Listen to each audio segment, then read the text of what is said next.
Consider yourselves officially enrolled in Rock and Roll Grad School with your hosts, Heidi Hedquist and Luke Poling. The facilities are yours. Hello, kiddies. Props to our peeps, and please keep your receipts. Wow. What? No? That's your new one? That's how we're going to do That's this the new now? one. That's the new one, yep. We're going to have a real good time together because we are talking with the Whitmore Sisters this week, who have their first album, but they have been playing together for their entire lives. I think it's a safe. Other amazing artists. So yes. It's the first official album together. Bonnie sang on the Masterson's records, which is Eleanor and her husband, Chris Masterson, which is how they got the name. Eleanor and Chris are both members of the Dukes, Steve Earle's backing band. So there's a lot of music going on, and they're touring behind this record, which is amazing. We talk about it a little bit in the show, but I said, does it feel like Rolling Thunder? And they was like, sort of, but it is Bonnie and Eleanor doing the Whitmore Sisters records, and then Chris and the rest of the band come out and they do all Masterson stuff. It sounds like a lovely evening of country, alt country, Americana, roots. Yeah. I don't know what you call it. It's your favorite kind of music. I know it is. So everyone who knows what you love will love it too. And even if you don't, it's good. And everyone at the gig will be dressed just like me, so it'll be perfect. Yeah. So if you'd like to spend an evening with Luke and a million doppelgangers, exactly, and hear some really good tunes. Yeah, I am currently. My fingers are all still sore from. I don't know what I call it. Nerd rock, dad rock. Oh, from your band? My band, yes. I haven't talked about your band lately. I know. So 2 weeks ago, or no, they said, well, let's try some new songs, add to the catalog. And our drummer, lovely woman, I just don't know if she's ever seen a drum before, said, could we do something by the Beatles? And everyone's like, well, of course. She said, how about like Let It Be? I love John Lennon's voice. And then part of me died inside. That's rough. But then it very quickly went from that through into my head the thought of, I have to learn what I think is one of the greatest guitar solos ever. Right. So no pressure. But that's fun. That part is good. Well, that's what I was going to say. The reason my fingers are so sore is for the past few days, for like an hour, I'm sitting there trying to figure this out. And it's so interesting to play it and then play all the right notes and be like, but this doesn't sound like George. Well, and does it ever sound like George when it's not George, though?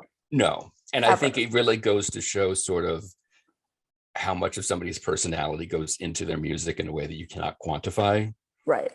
Like George's stuff has a very kind of peaceful, there's an edge to it, but it's very peaceful. Yes. Eric Clapton's, there's a little bit of racism. A little dinkiness. Right? I mean, that's just reparations. That's all I'm going to say. Mm-hmm. And it's really just interesting to hear and look at it even written out. He's not doing a lot, but he's doing a lot. It's very, George Harrison's line are very, very simple. But that's very indicative of a lot of George. Yeah. And it's I think the only good thing that came out of the Phil Spector sessions for Let It Be is him saying, I think we need something heavier here for the solo. Yeah. But it has been a delight and incredibly intimidating. And I think I've reached a point where I'm just like, if I can get in the noticular right era or vein, I'm happy. Like, I don't want it to sound just like George, because that's a fool's errand. And then some. I just want to be able to be, for someone to be like, okay, you've listened to the song a few times, you're in the ballpark, go with God. I would like you guys to play Day in the Life. Which is my personal favorite Beatles song. Really? Interesting. I don't know what my favorite is. It changes. It changes for me too, but that one's pretty consistent. That one, Day Tripper. I think everyone's got something for Hyde except for Me and My Monkey. Or Happiness is a Warm Gun. I think I could go either way. Okay, those are good. The one that I used to hate, until I think I may have told you this, when I was in high school, Rachel and I both used to listen to the oldie station in the mornings. And when they would do Traffic, they would do the beep, beep, beep, beep, yeah, to go to Traffic. Of course. Which I wasn't really familiar with this, like super familiar with the song at the time. I mean, I knew it. I knew a ton of Beatles stuff, but I knew that song, but I hadn't really listened to the song. So I didn't particularly like it. And it really annoyed me when they would play that before Traffic. However, as an adult, I think it was Dave who was like, you don't like that song? I really feel you would love that song. That song is literally you. Like there is no song that is more you than Baby You Can Drive My Car. Right. And I finally listened to the lyrics and he's right. Interesting. Right? Like I'm gonna be famous, but you can drive my car. You can drive like, the right. cool. Yeah. That's pretty much every day with me.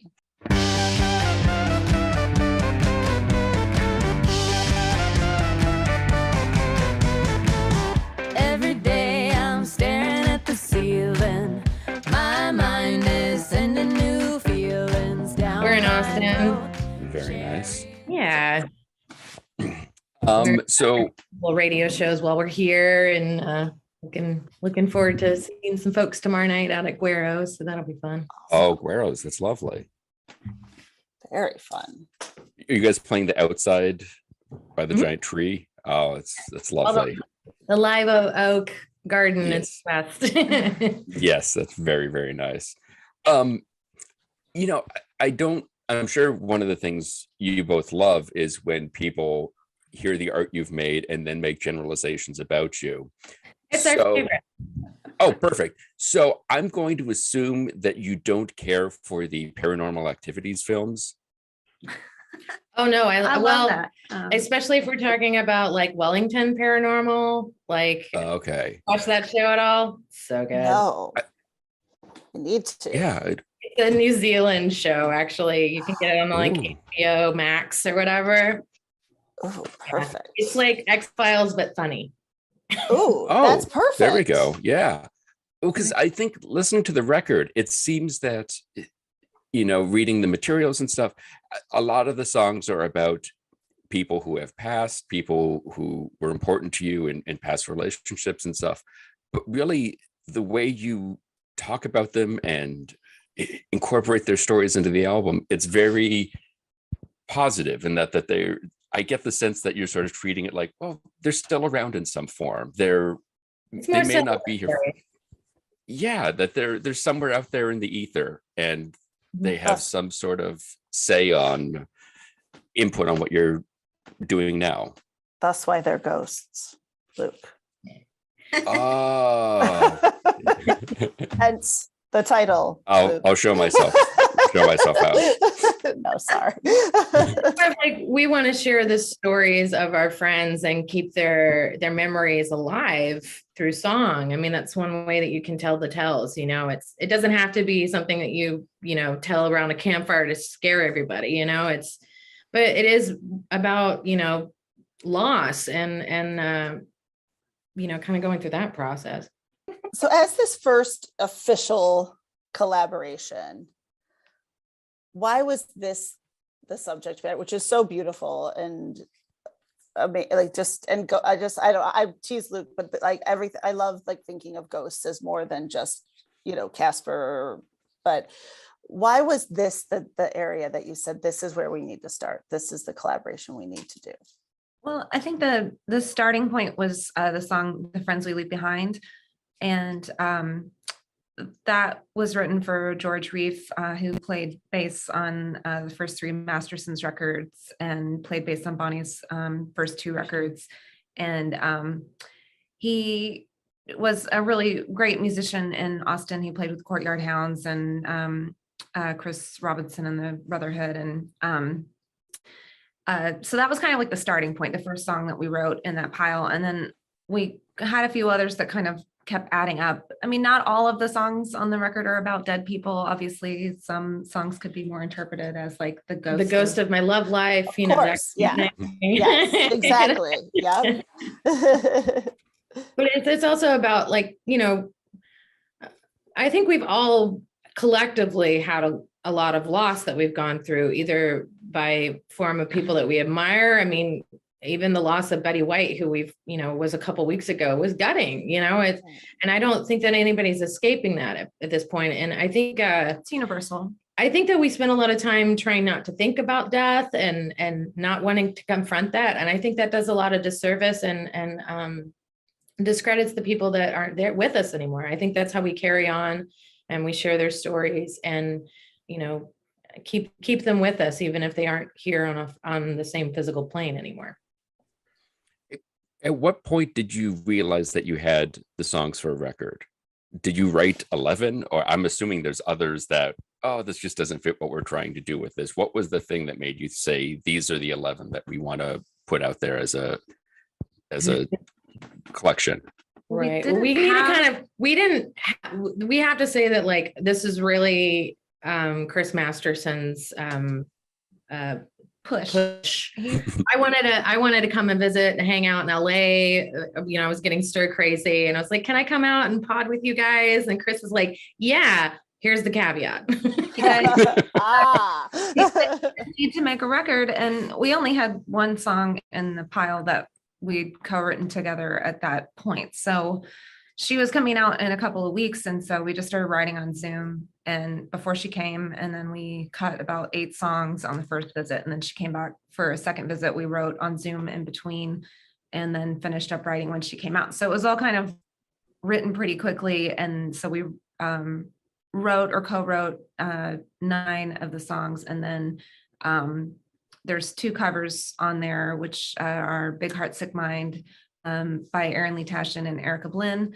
And then On the Wings of a Nightingale by Paul McCartney. He wrote it for the Everleys. And it's kind of funny how those 2 songs came about because we've been friends with Erin for a really long time. And both of us have co-written with Erin for various projects. And he's got a line through a lot of our projects, one way or the other. And so I reached out to him and asked if he wanted to co-write. And he was like, yeah, sure. But I have this song. He was like, what do you think about this song? And he sent Big Heart, Sick Mind. And I was like, oh, this is perfect. Because we needed some tempo. A lot of the songs are, kind of mid-tempo and mellow. So you definitely need a song like that to pick her upper, to build the arc of a collection. And so he just gave us that song. He had, written and recorded it for another project and it didn't fit. And so he just passed it along to us. And then he actually reminded us about On the Wings of a Nightingale. And it's on an Everly Brothers record that was produced by Dave Edmunds. But Chris and I actually got the McCartney demo from Will Rigby, who played with the DBs and was Steve Earle. It's such a great demo where McCartney is like singing all the harmonies and everything. And it's just, it's kind of a better interpretation of the song in my opinion, just because it doesn't have all the 80s production on it and stuff. And he kind of like sings it in the style of the Everleys. And so that was kind of our template for that song. So, it just kind of came to answer your question, it all came together pretty quickly. And then we were able to add those 2 songs to the pile to get us to where we needed. Okay, can I just interrupt here for a second? Yes, please. Yeah, who is that? Who is this? Wanting to be a conversation. Yeah, that's Warren Oates. Hi, Warren Oates. Are gorgeous. Yeah, he sometimes likes to join. Okay, I just want to acknowledge him and let him No, know. please, that's good Thank to you. acknowledge and honor him. It's very important. Yes. How much writing had you done together, and had there been a lapse of time between your previous collaborations and now? Well, like my first record, she and I had written like the first song that we've done, and that's been years ago. And then it's just sort of like, so we had the attempt in Nashville with Betty Sue doing a co-write. We really only sat down a handful of times and kind of hadn't quite gotten our rhythm together. And then like, we're also really good at being like, if we have something to focus on, it's like the procrastinator in us will like kick in and like get the work done. Are we allowed to cuss on here? Oh, yes, for it, please. yeah. That was about to get that shit done because we work well under those circumstances. So I think, I think we needed the push to know that we were making a record for us to really sit Get down to down and business. get it done. Yeah. So when you guys were kids, did you used to fight over who got to be Naomi Judd versus Winona, who got to be Ann Wilson versus Nancy, and who got to be who? It was actually kind of funny because a lot of times it would be like, the argument would ensue with like, you're on my note. And then it would Seems about right. Was there ever a particular, songstress or rock star that you both really wanted that part? Like, did you both really want to be Stevie Nicks? One of you had to be Christine McVie, or vice versa? I don't know if there's one in particular. We actually were coming up with a list of women that inspire us, or like early influences, and for another thing. And it's really hard to nail it down. Like I would say the Judds is a very early influence. It was our first concert that we went to as kids. So that was kind of like an early memory and something that sticks in my mind. But like over the years, there's too many really. Well, there is. Okay. So there was the Fats Waller tune, Ain't Misbehavin', that we have all collectively in our family fought over, like, and so that's one that we've kind of shared, or taken turns over whose song it was, Yes. But I feel like we learned like half of Kim Richie's record, Bittersweet, because we loved that record so much, and things like that, I think that to answer that question, our parents have been like so unbelievably supportive and just kind of encouraged us to be exactly who we want to be. So I don't think we've spent a lot of time like wanting to be somebody else. We're just kind of like unique Martians that have well, a lot of our influences and upbringing were interpretations of songs. Like, we weren't hearing the original versions of the Beatles. We were hearing my dad's version of him playing them and us learning them that way. So there's a lot of sort of songs that came into our collection through him, which I think is a little bit of a different way of approaching songs. And there's a lot of songs that I just assumed were my dad, because he also would write songs. And so it wasn't until later that I was like, oh, that's Bob Dylan. That's Bob Dylan. Like, wow, Bob Dylan's covering our dad. That's so Wow. cool. Did he pay for the rights to that? I feel like the follow-up question to that is something that usually at some point during the interview, Heidi's brings it up, because both her mother and your mother were opera singers and studied. Cool.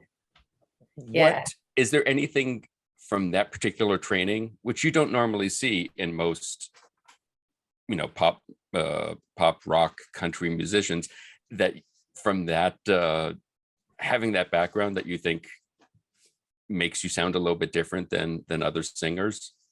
Absolutely. I think the track on the album that reflects that the best is Superficial World of Love.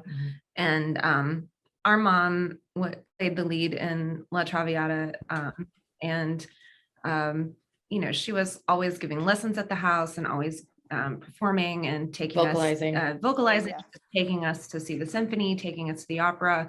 And then both of us have classical training. I pursued it all the way through college, so a lot of my string arrangements and things that I do on records is largely from our mother's influence, for sure. So I would say, it's a big part of where we come from. But we also kind of really didn't want to sing like mom. Yeah, like there was a little pushback. Any formal training from our mom. Not exactly. But we learned like by osmosis, like you can't overhear that many vocal lessons and not pick up. And also, like, she was always one to be like, if we were doing something wrong, she was going to tell us. Like, oh yeah, I used to be in the audience because she would be like, like her little hand does. I was like, stop it. We can talk about it later, Yes. But it did a lot to just like knowing. And like, we were also both not allowed to become cheerleaders because that was too much screaming. She didn't want us to. This is all, to this day, she'll listen to an episode and she'll be like, Heidi Rael, raise your soft palate. You're not breathing from your diaphragm when you're on the show. Oh, open the the back of your throat. Yes. Beyonce. Oh, I'll go up to visit her. She lives this beautiful home in northern Michigan. I'll go up to visit and I'll be like 3 floors down from her. She'll be drying her hair. She's long since retired and I can still hear her vocalizing. And I'm like, oh, dear Lord. It's wonderful, but it's just. My favorite was to be on the phone with somebody and I could hear it through the bedroom door downstairs, Mom, and be like, what am I hearing in the background? I go, what, this? And I'd open up the door and it was like the Sonic got like just twice as loud. Yes. And I'm like, what is that? And they're like, it's my mom. Yeah. But she has little whale noises in the background. It's good for your records. Fine. But that's amazing too, that you both had the confidence and to take your own path and do that, you know, and to do what you do and have your incredible talent out there for everyone. Because I can sing. I don't like to sing. I like to act. I don't like to sing. But I think I was heading more the musical theater path, so it was a little too close. But and you guys have made your own path with incredible music, so it's good. Well, I feel like our parents balance us out in that regard. You know, dad kept us folky, mom kept us trained, so to speak. Best of both worlds, right? I think actually the best thing I learned from her is emoting, like vocally emoting, because I can still listen to performances of hers, recitals and stuff, and it just makes me weep. Like, you know, that's the thing about opera is like, I had no idea what they're talking about. It's all in Italian or whatever. But like when she is like out there about to like kill herself, you're like, just full on every time speaking. And we all know what's going to happen, but we still get all choked up. It's like knowing the dog's going to die at the end of the movie. You're still going to cry. I know you've had an insanely fascinating and wonderful list of people you've collaborated with in the past. Certainly, Chris, you know, good start. I mean, Steve Earle. That was a good start. Yeah. Just so many people. What did you learn from some of them and seeing them work, and what'd you take from that? Oh, you mentioned the most recent one. Oh, well, okay, here's an example. So Steve Earle does a benefit show every year, and he has guests, and in the past he's had, you know, Amy Lou and Lucinda. He had both one year, and I got to sing with both of them and back both of them up, which was like one of my career highlights of my life.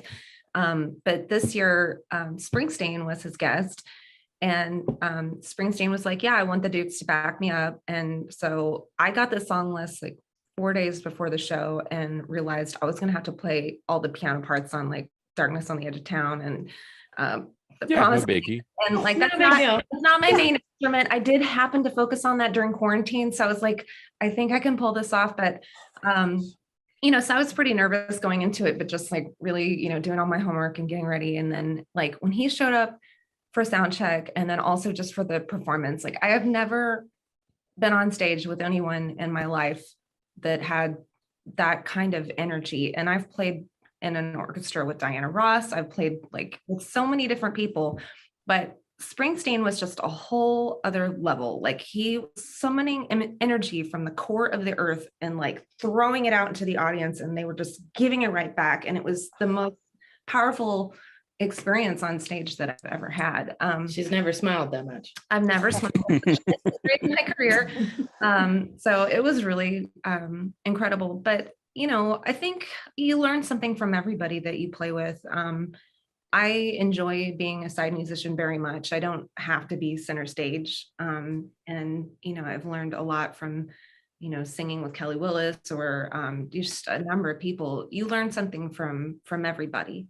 You know, just even storytelling from somebody like Steve Pultz, watching how they just, you know, do insane things on stage to make people laugh that have nothing to do with music. Well, even I like, even with Hayes Carl, and he learned this from Ray Wiley Hubbard, was like, if you have a 30-minute set, you do not play more than 30 minutes. Like there's just little things that like, you know, that you can overstep or you know, put yourself in a position where you don't get asked back to do something. So, Yeah.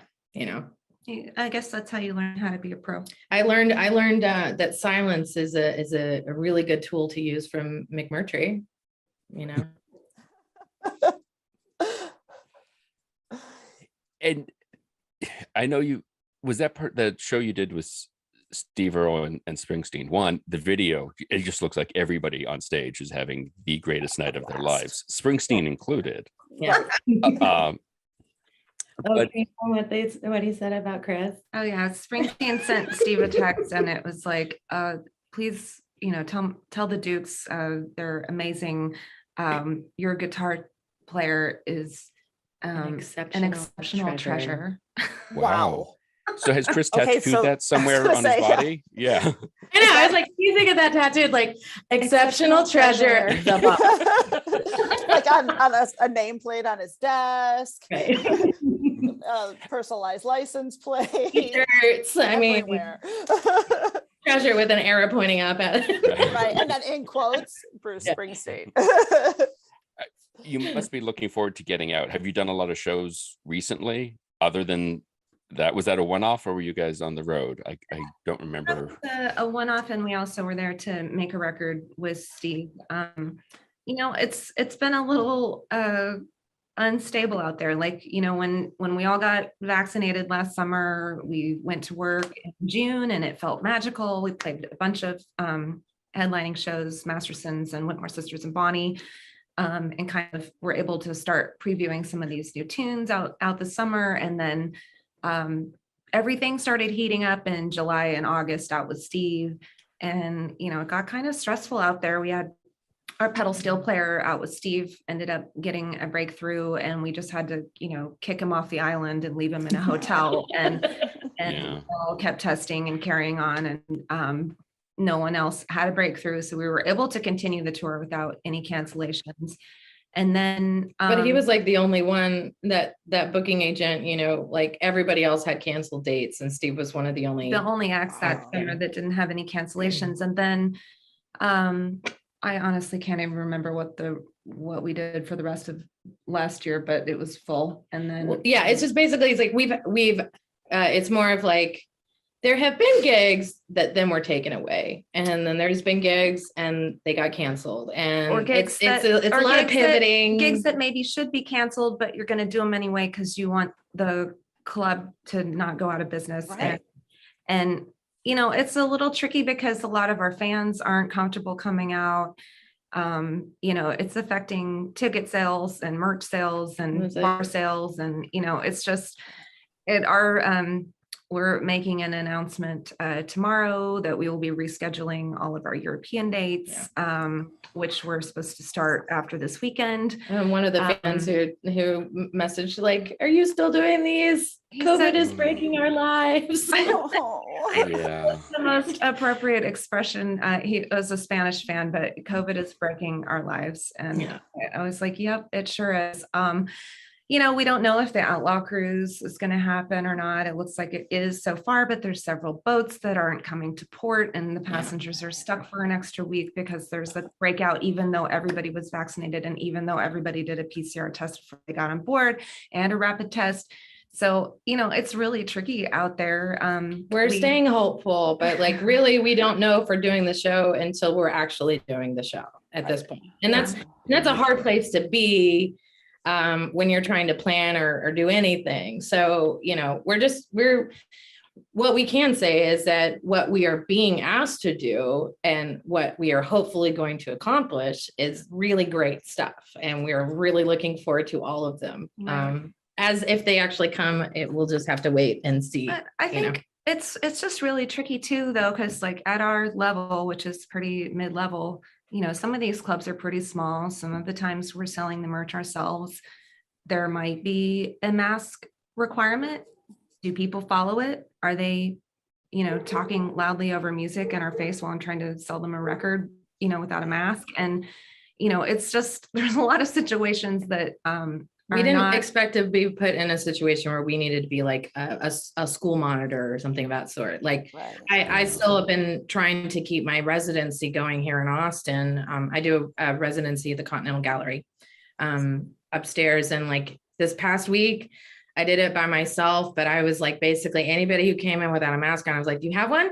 No, We have one. for we you. have one. And Look. I don't, but like, that's what I need to be able to feel safe when I take my mask off, you I know? think, and we're getting to the point where like I'm getting pretty stressed about it because I had COVID in March of 2020 and I have long lasting health effects and I'm a long hauler and I don't want it again. Yeah. And I also don't want to lose any more work. So it's just really hard to.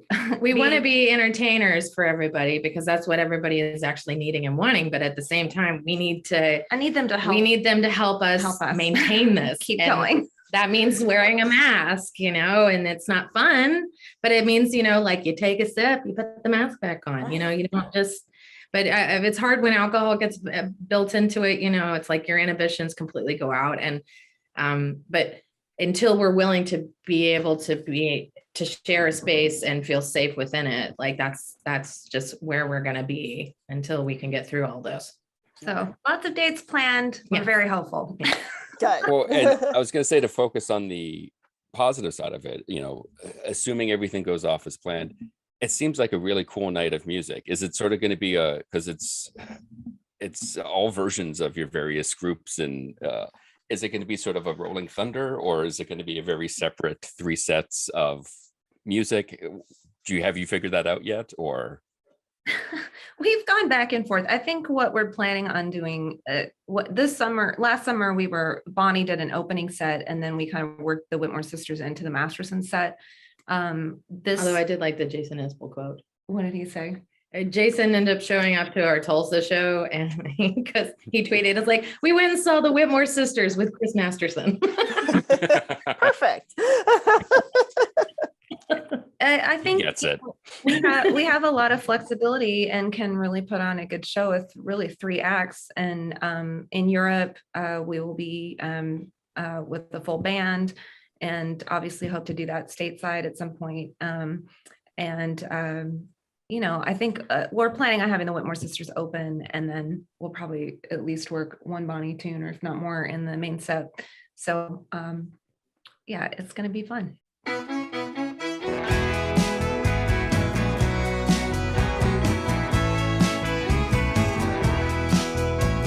Sissy left out in the pouring rain. Says she's going somewhere she can change her name. Fire in her hair, a little sparkle in her eye. Those Stories, the first album by the Whitmore Sisters, is available right now wherever you get your music. For more information, check out their website, thewhitmoresisters.com. They are also on Facebook and Instagram, where they're at The Whitmore Sisters, and they are on Twitter at Whitmore Sisters. You can check us out on all the various socials. Be sure to visit our website at rockandrollgradschool.com, and don't forget to leave us a review. Today's show is produced by myself and Heidi Hedquist. Our reluctant producers are John Sauvé and Sandy Stone. Our willing producers are Rachel Allen and Randy Jeanette. Our intern is Zach Jackson. This one's for Philippe. Thank you, good night, and may all your favorite bands stay together. Places we never been. Lights on the porch burning all night long. Sissy says, Porter, baby, play my song. A wish and a hope like a charm against the pain. Just like a storm when it's blowing